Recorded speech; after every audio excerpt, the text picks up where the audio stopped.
ODI world cup, T20 world cup, champions trophy, IPL trophy, champions league, test match, Border Gavaskar trophy, Asia cup, team கேப்டனா 3 ICC trophies, ICC hall of fame, stadium பெவிலியன்ல name, biography movie, ODI world cup ஃபைனல்ல player of the match, ODI number 1 ranked batter, ODI cricketer of the year, ODIல 10,000க்கு மேல run, கேப்டனா 200க்கு மேல sixers, wicket கீப்பரா 800க்கு மேல dismissals, அம்பு டிபார்ட்மெண்ட்ல 50+ ஸ்டம்பிங், பார்டர் கவாஸ்கர் டிராஃபில 200, பத்மஸ்ரீ, கீல் ரத்னா, பத்ம பூஷன், BCCIல இருக்க கொள்ள அவார்ட்ஸ், சியட் டயர்ஸ் அவார்ட்ஸ்னு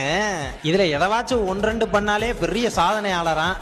ஆனா அது அம்புட்டையும் அசால்ட்டா பண்ண ஒரே ஆளு